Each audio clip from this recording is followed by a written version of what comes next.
Assalamualaikum wahai solihahku.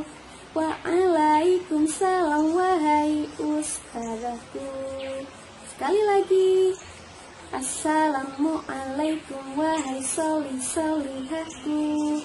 Waalaikumsalam wahai ustazahku. Oke, bagaimana kabar anak-anak ustazah hari ini? Semoga selalu dalam keadaan sehat ya. Oke, bagaimana? Apakah sudah siap untuk memulai pembelajaran pada hari ini? Oke, kalau sudah siap, silakan dipersiapkan alat tulis kalian dan buku tulis kalian. Dipersiapkan buku tematiknya ya, buku pena juga. Oke, baiklah. Untuk memulai pembelajaran pada kali ini, alangkah baiknya kita berdoa terlebih dahulu, yaitu dengan membaca basmalah bersama-sama. Kita bersama-sama ya. Ku berhitung 1, 2, 3, 4, dan 5. Lipat tangan, angkat tangan, kita mulai berdoa. Bismillahirrahmanirrahim. Baiklah anak-anak ustazah yang solih dan solihah, sebelum kita memulai pembelajaran, mari kita bernyanyi bersama-sama seperti biasa untuk menambah semangat kita. Oke? Oke. 1, 2, 3. Mari kita belajar. Mari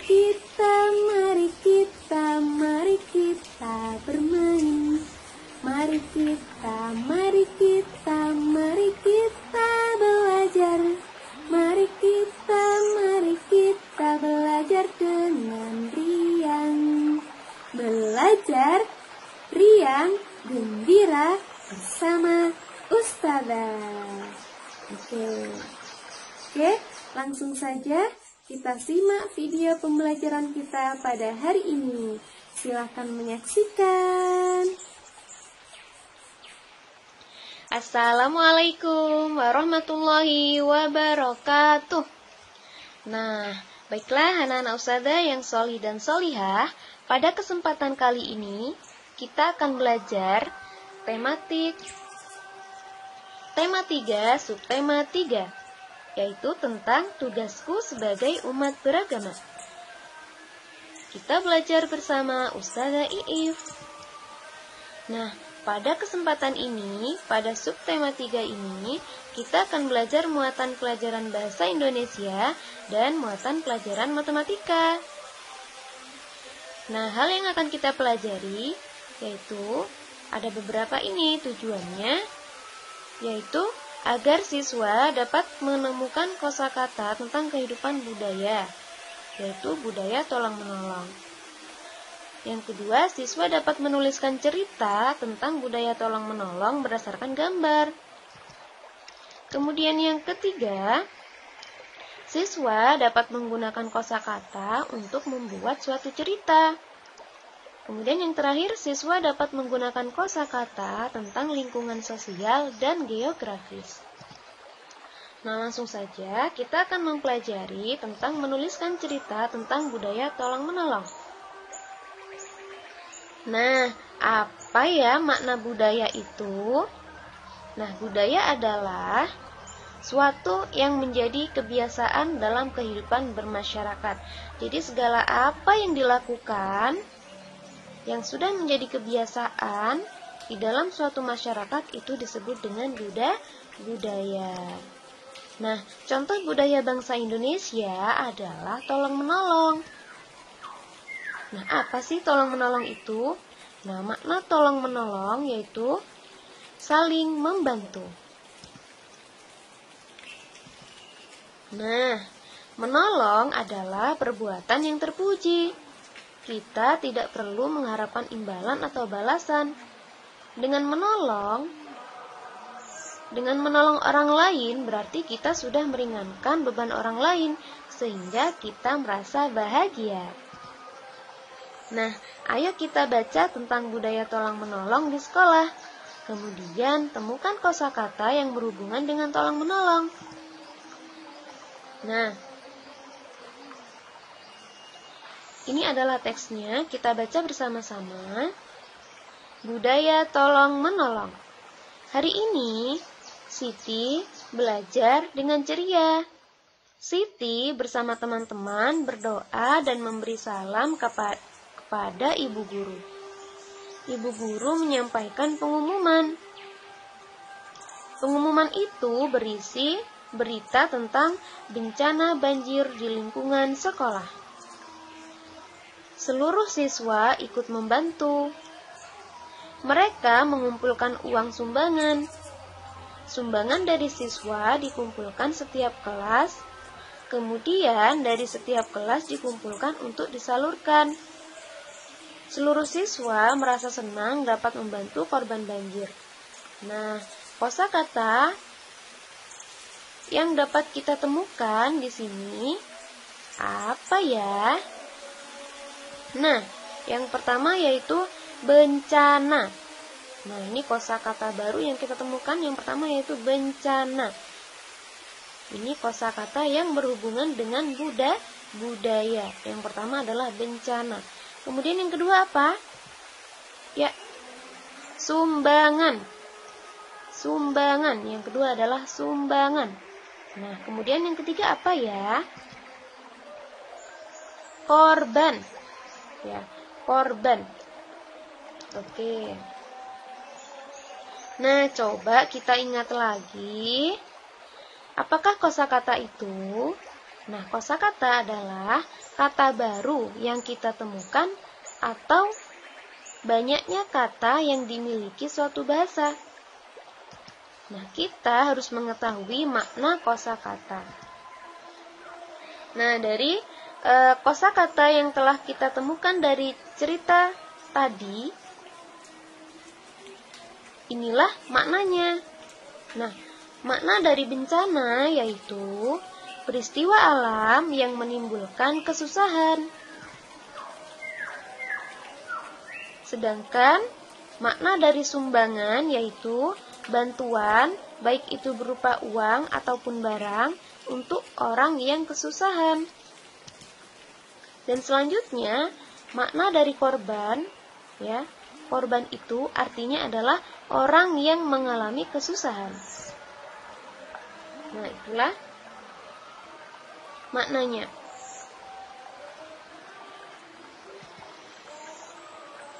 Nah, kita sekarang akan membuat suatu cerita berdasarkan kosakata. Misalnya, kosakata berikut. Kosakatanya di sini ada kosakata piket kelas.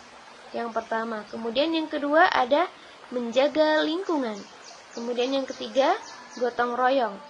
Nah, kosakata ini, ketiga kosakata ini masing-masing kita buat menjadi kalimat. Nah, kita akan membuat kalimat berdasarkan kosakata tersebut. Nah, kita mulai membuat ya dari yang pertama, yang nomor 1, yaitu kata piket kelas. Kita jadikan suatu kalimat menjadi siswa-siswi melaksanakan piket kelas sesuai dengan jadwal masing-masing. Nah, jadi piket kelas ini, kosakata piket kelas kita buat menjadi suatu kalimat. Nah, yang nomor 1 sudah ya. Kemudian kita lanjut yang nomor 2, yaitu kosakata menjaga lingkungan. Kita buat menjadi kalimat. Kalimatnya seperti ini. Semua siswa wajib menjaga lingkungan sekolah agar tetap bersih dan sehat. Nah, menjaga lingkungan sekolah agar tetap bersih dan sehat. Kemudian yang ketiga, gotong royong. Kita membuat kalimat dari kosakata gotong royong. Kalimatnya yaitu, setiap hari siswa-siswi selalu gotong royong dalam membersihkan kelas. Nah, kita sudah membuat kalimat menggunakan suatu kosakata. Nah, selanjutnya kita akan merangkai kalimat-kalimat ini menjadi suatu cerita. Nah, jadi kita akan membuat rangkaian cerita dari kalimat yang sudah kita buat tersebut. Ceritanya seperti ini. Semua siswa wajib menjaga lingkungan sekolah agar tetap bersih dan sehat. Setiap hari, siswa-siswi selalu gotong royong dalam membersihkan kelas. Siswa melaksanakan piket kelas sesuai dengan jadwal masing-masing. Nah, jadi kalimat-kalimat tadi yang sudah kita buat, kita rangkai menjadi suatu cerita yang padu atau yang runtut, yang saling berhubungan. Nah, begitu ya anak-anak ustazah. Oke, selanjutnya yaitu membuat cerita berdasarkan gambar seri. Nah, apa sih gambar seri itu? Nah, kita mengingat kembali, gambar seri adalah rangkaian gambar yang membentuk suatu cerita. Nah, ayo kita ingat kembali langkah-langkah membuat cerita berdasarkan gambar seri. Nah, langkah-langkahnya seperti ini ya. Amati gambar-gambar dengan seksama. Perhatikan kejadian yang ada pada gambar. Kemudian, buatlah kalimat satu persatu sesuai gambar. Lalu, gabungkan kalimat-kalimat tersebut menjadi cerita yang padu. Nah, selanjutnya kita akan menuliskan sebuah cerita tentang budaya tolong-menolong berdasarkan gambar. Nah, di sini ada beberapa gambar. Kita akan menuliskan cerita berdasarkan gambar-gambar ini. Kita akan mengurutkannya dari yang pertama sampai kalimat yang terakhir berdasarkan gambar ini. Nah, pertama kita menafsirkan terlebih dahulu gambar ini itu peristiwa apa. Nah, coba kita urutkan dari yang pertama. Kira-kira gambar yang pertama yang mana ya? Ya, ini adalah gambar yang pertama, yaitu peristiwa hujan. Nah, selanjutnya kira-kira gambar yang mana ya? Oke, ini adalah urutan yang kedua, yaitu peristiwa banjir. Nah, kemudian selanjutnya yang mana ya? Oke, nah tentu yang ini. Nah, yang bagian ini mereka mengumpulkan dana atau mengumpulkan sumbangan. Kemudian yang ini salah satu siswa memberikan sumbangan tersebut kepada Pak RT. Nah, ustazah akan memberikan contoh rangkaian cerita, rangkaian kalimat sehingga menjadi cerita berdasarkan gambar ini ya. Nah, ini contohnya. Suatu hari terjadi hujan yang sangat deras di desa Sukalaya. Hujan tidak berhenti-henti, maka terjadilah banjir. Penduduk desa mengungsi ke tempat yang aman. Siti dan teman-temannya mengumpulkan sumbangan untuk para korban banjir. Setelah sumbangan terkumpul, Udin memberikan hasil sumbangan kepada Pak RT untuk disumbangkan kepada para korban banjir. Nah, kita sudah dapat membuat cerita berdasarkan gambar ini ya. Oke, selanjutnya urutkan gambar berikut sehingga menjadi cerita. Nah, kita akan mengurutkan gambar-gambar ini seperti tadi. Kira-kira yang mana ya? Yang pertama. Oke, ini adalah yang pertama. Kemudian, yang mana ya yang kedua? Oke, ini adalah yang kedua. Kemudian yang ketiga yang mana ya? Oke, ini adalah yang ketiga. Yang keempat. Oke, ini adalah yang keempat. Nah, kemudian tuliskan cerita berdasarkan gambar yang telah kamu urutkan tadi. Nah, ini adalah contohnya ya. Siti, Dayu, dan teman-temannya sedang bermain bola kasti. Ini ya, mereka sedang bermain bola kasti. Nah, saat bermain kakinya terjatuh dan kakinya terluka. Nah, saat bermain terjatuh dan kakinya terluka. Siti membawa Dayu ke UKS. Nah, kemudian Siti dibawa ke UKS oleh Dayu. Nah, Dayu kemudian diobati oleh petugas UKS. Kemudian Dayu diobati oleh petugas UKS. Nah, berdasarkan gambar tadi, berdasarkan gambar ini tadi, kita berhasil membuat suatu rangkaian cerita yang padu. Nah, selanjutnya menggunakan kosakata tentang lingkungan sosial dan geografis. Nah, lingkungan sosial berkaitan dengan kepedulian terhadap orang lain. Kata-kata yang sesuai dengan lingkungan sosial misalnya membantu, menjenguk, dan menolong. Kata-kata yang berkaitan dengan lingkungan geografis, misalnya denah, lokasi, tempat, dan rute. Nah, apa sih rute itu? Rute artinya jalur yang dilalui ketika menuju suatu tempat.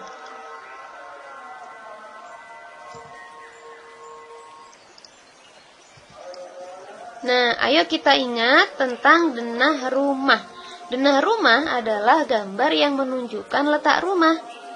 Nah, di sini ada letak rumah Dayu. Kita baca bersama-sama ya. Rumah Dayu terletak di Jalan Gusti Ngurah Rai, nomor 12. Di samping kanan rumah Dayu terdapat pura. Nah, ini rumah Dayu ya. Kemudian di samping kanannya terdapat pura. Di sebelah kiri rumah Dayu adalah rumah Made. Nah, di sebelah kiri rumah Dayu adalah rumah Made. Di seberang jalan rumah Dayu terdapat sawah. Nah, ini rumah Dayu, ini jalan, kemudian di seberang jalannya ada sawah. Nah,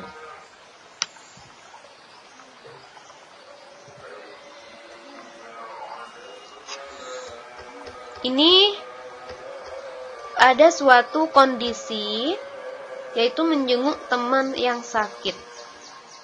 Hari ini Dayu tidak masuk sekolah. Dayu sakit akibat jatuh kemarin. Siti dan teman-temannya akan menjenguk Dayu. Mereka akan menjenguk sepulang sekolah. Kata-kata tentang lingkungan sosial dan geografis dapat digunakan untuk menjelaskan denah. Nah, perhatikan contoh berikut. Dayu sudah 2 hari tidak masuk sekolah. Ini ya, karena Dayu sakit. Dayu tidak masuk sekolah karena sakit. Bu guru berencana akan mengajak beberapa perwakilan siswa untuk menjenguk Dayu pada saat pulang sekolah. Mereka berangkat dari SDN Nusantara 1. Nah, jadi mereka dari sekolah akan menuju rumah Dayu. Nah, rute perjalanan dari sekolah ke rumah Dayu yaitu dari sekolah mereka berjalan menuju ke Jalan Patimura. Ya. Dari Jalan Nusantara menuju Jalan Patimura. Nah, kemudian dari Jalan Patimura belok ke kanan menuju Jalan I Gusti Ngurah Rai. Nah, ini ya.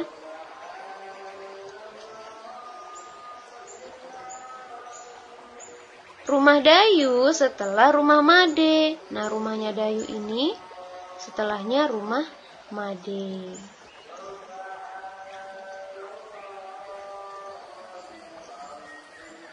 Nah, jadi kita sudah menentukan rute perjalanan dari sekolah menuju rumah Dayu.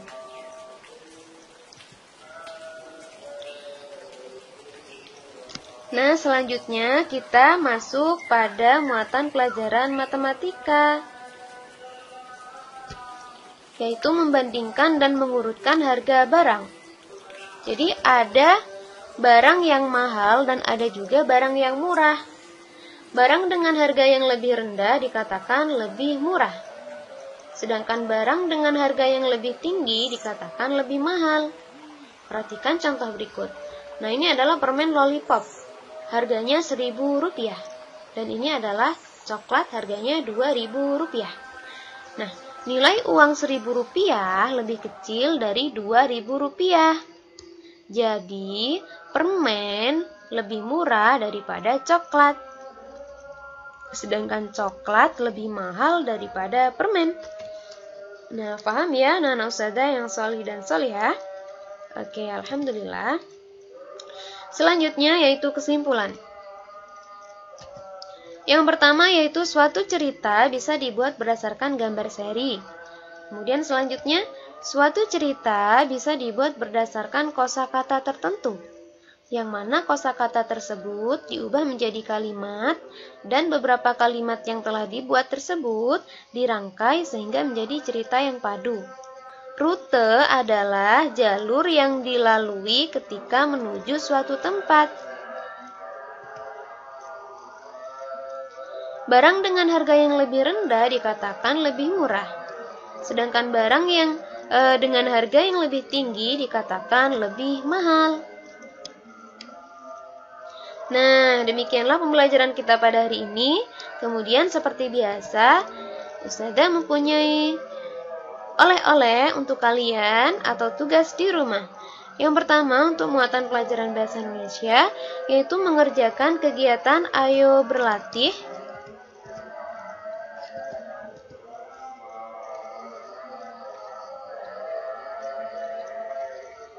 Di buku Bu Pena jilid 2B halaman 62. Kemudian selanjutnya yaitu muatan pelajaran matematika, mengerjakan latihan 1 di buku pendamping matematika nomor 1 sampai dengan nomor 3, halaman 64. Seperti biasa, tugasnya dikumpulkan melalui WA ya, dan tidak lupa mengumpulkannya tepat waktu. Nah, sekian pembelajaran kita pada hari ini. Semoga bermanfaat bagi kita semua. Terima kasih. Wassalamualaikum warahmatullahi wabarakatuh. Baiklah, demikian pembelajaran kita pada hari ini. Marilah kita tutup pembelajaran pada hari ini dengan bacaan hamdalah bersama-sama. Diangkat kedua tangannya. 1, 2, 3. Alhamdulillahi Rabbil Alamin. Baiklah, sekian dari Ustazah. Semoga bermanfaat bagi kita semua. Wassalamualaikum warahmatullahi wabarakatuh.